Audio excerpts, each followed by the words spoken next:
மதுரை பரவை அருகே பழங்குடியினர் சாதி சான்றிதழ் கேட்டு காட்டுநாயக்கன் சமுதாய மக்கள் 11வது நாளாக தலையில் அடித்துக் கொண்டு ஒப்பாரி பாடல் பாடி போராட்டம் நடத்தினர். அது தொடர்பான காட்சிகளை பார்க்கலாம்.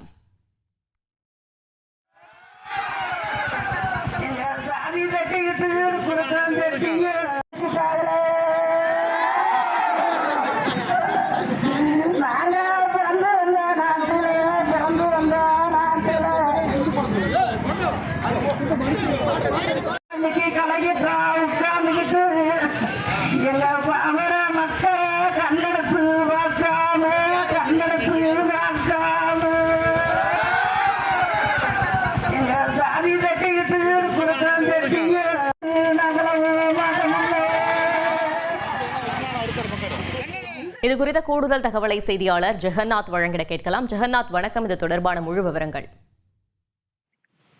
வணக்கம். மதுரை மாவட்டம் பரவை அருகே உள்ள இந்த சத்தியமூர்த்தி நகர் இந்த கிராமத்துல 2000க்கும் மேற்பட்ட காட்டுநாயக்கன் சமுதாய மக்கள் வசித்து வருகிறாங்க.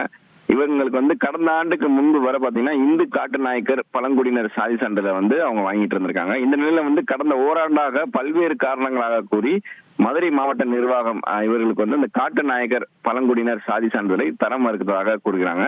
தற்போது பள்ளி மாணவர்கள் பள்ளிக்கு தேவையாக ஆன்லைன்களில் பதிவு செய்யும் பொழுது வழங்க மறுக்கப்பட்டுள்ளது. மதுரை மாவட்ட கோட்டாட்சியர் தலைமையில் நடந்த ஆய்வு அறிக்கையில் இந்த மக்களுக்கு பழங்காவலர்கள் பழங்குடியினர் பின்பற்றும் வகையில் இல்லை, மெய்த்தன்மை சந்தேகத்திற்கு உரியதாக உள்ளது, அவர்களது பழக்க வழக்கங்கள் மிகவும் பிற்படுத்தப்பட்ட வகுப்பை சேர்ந்த தொட்டி நாயக்கர் சாதியை போல உள்ள காரணத்தினால் சாதி சான்றிதழ் வழங்க முடியாத நிலையில் என கூறி சாதி சான்றிதழ் வழங்க மறுத்ததாக கூறப்படுது.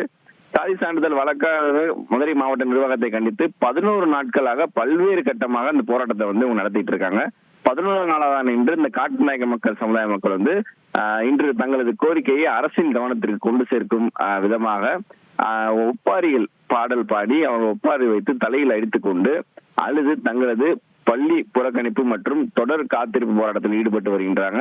மேலும் மதுரை மாவட்ட நிர்வாகம் தங்களுக்கு காட்டுநாயக்கன் பழங்குடியினர் சாதி சான்றிதழ் கொடுக்கும் வரை தங்களது போராட்டத்தை கைவிடப் போவதில்லை என்று தொடர்ந்து போராட்டத்தை மேற்கொண்டு வருகின்றனர் என்பது குறிப்பிடத்தக்கது.